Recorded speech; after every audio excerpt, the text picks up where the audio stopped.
Hello everyone, hope you're doing well. Today in War Thunder it's time to have a look at another devblog for update 1.89. It seems like we're getting pretty close to, update 1.89 launching. We've had the launch trailer, we've had 2 dev servers, so I wouldn't be really surprised if we see it in the next few days, or maybe even next week. One of the things that was definitely missing off the second dev server was the maps. They were there, but you weren't able to access them in the usual way. So hopefully, if there is a third dev server, we're able to have a look around the maps and also do a bit more testing on some of the new systems which have been involved. But anyway, today it's time to have a look at the T1 type motor torpedo boat. This is, of course, a rank 1 Japanese PT boat which is coming to the game. It isn't massively well armed, but it is rank 1, and as you can see from the video I did the other day,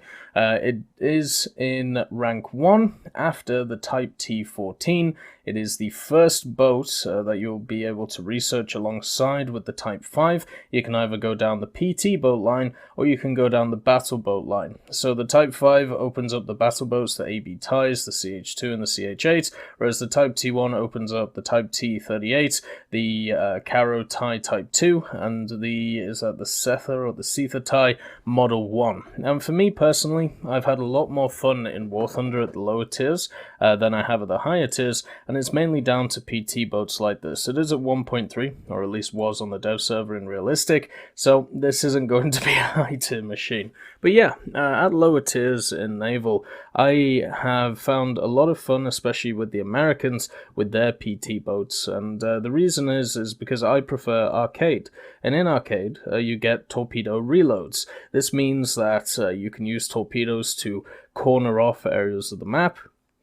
You can use them in a more strategic way instead of just using them as kind of a death nail for an enemy ship in realistic. Now, with the addition of some of the Japanese cruisers and destroyers, they have like reloads on their torpedoes, which will be something you'll have to watch out for in realistic since it isn't something you'll be used to. But for me in arcade, I mean, I've been used to it since the start, and to be honest, I've been fine with it from the start. It's just, it adds more dynamicism to the game. There is more stuff going on along with the higher speeds, and since I don't see it as really a competitive game mode, I see it more as a bit of fun, which, at the end of the game, War Thunder is a game, you should see it as fun.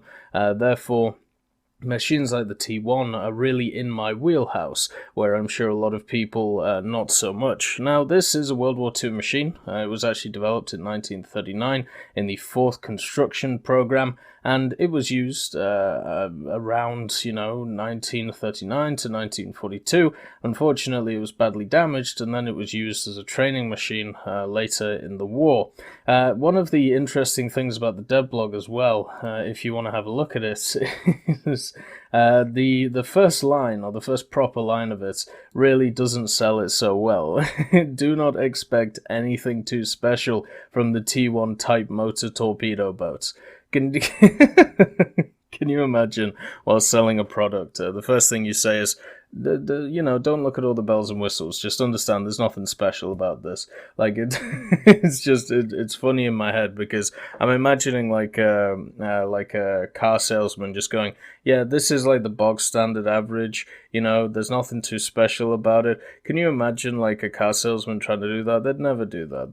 They'd have to pump it up in some way, saying like, oh, it's got these wonderful gleaming torpedoes. Look at the speed, and it's got some extra guns which are multi-purpose. They're used against naval, ground, and even air. They can do whatever you want, wherever you want. Also, 457 millimeters of pure torpedo, not any of this half and half, pure torpedo. But here it's like, nope, it's just not special. It's the same as a lot of other stuff, and it's kind of refreshing in a way. It also has turrets of 7.7 millimeters that you can see here. One of the issues that I've seen with a lot of these boats before, when it comes to War Thunder, is that they don't have full maneuverability, I think would be the word, and you can see here it's also the case. Like, they have a pole in the middle, and therefore getting guns on targets might be a little bit of an issue. And also, it really depends on the guns themselves. One thing that has been very key in early naval forces is distance when it comes to where you're able to, throw your machine guns. If you have a look at the early British machine guns, the Lewis guns, you'll find that they have at most about 1.5 kilometers of range, but you're not going to do any damage at 1.5 kilometers, so you got to get closer and closer in. And then you have 50 cals, which have pretty good range. Then you've got the 15 millimeters from the Germans, which have pretty good range.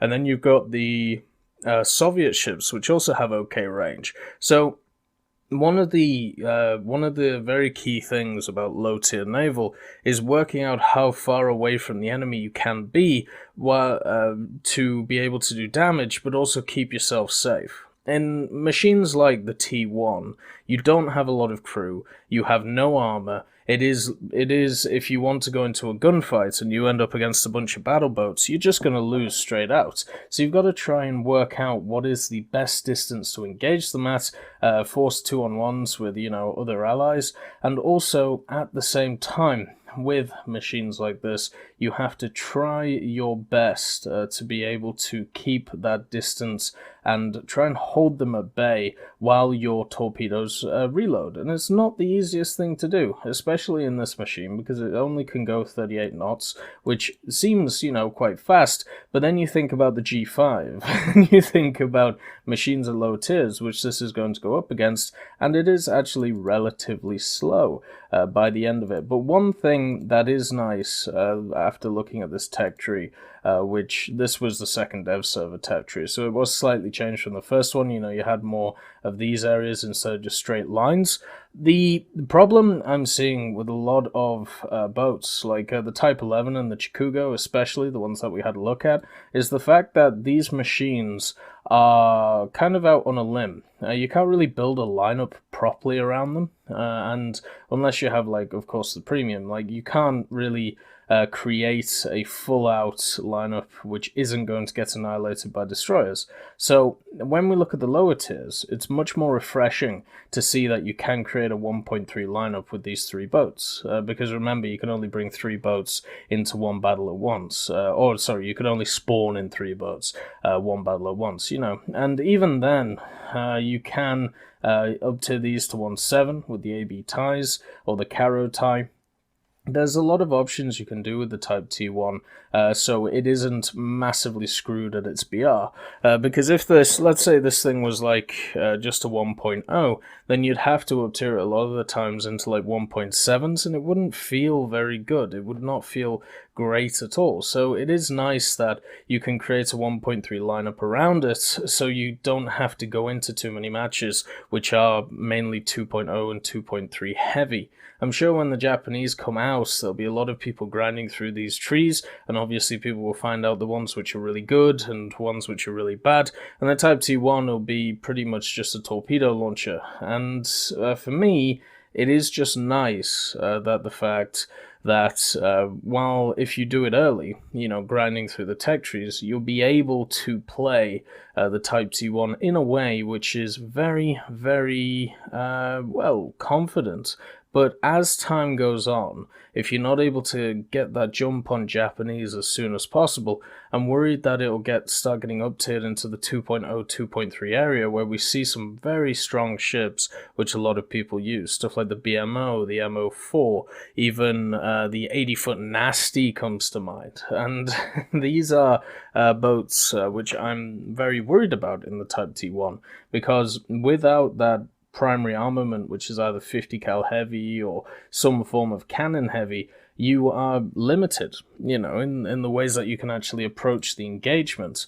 So you're going to have to be a little bit more tactful, since you don't have any survivability. You're going to be a little bit slower than some of the enemies, and also your main armament being the torpedoes. If you're in realistic, you're pretty much a 2-pump chump, right? And that's really about it. But at least in arcade, you'll have a little bit more in the tank to be able to use. These, as I said, are the boats I'm looking forward to the most. The small World War II machines in the Rank 1 and Rank 2 era. A lot of people are looking forward to the heavy cruisers and the destroyers of the Japanese, but for me, this stuff is kind of like my bread and butter. I just enjoy it a lot, and therefore, even though this may not look like the best machine, you know, it's got it doesn't have a ton going for it. I'm gonna have a lot of fun playing this and spading it out when the Japanese are released. I hope you all have a wonderful day, and I'll see you next time. I'd just like to thank B. Young, Blackie, Cyborg James, Daniel Stanton, John Ryman, Martinez, Matati, Moxie, Nito, Nick Graham, Alobralo, Sebastian Corona, Super Cacti, and Elove Goat and Seductive Trash Can for supporting the channel.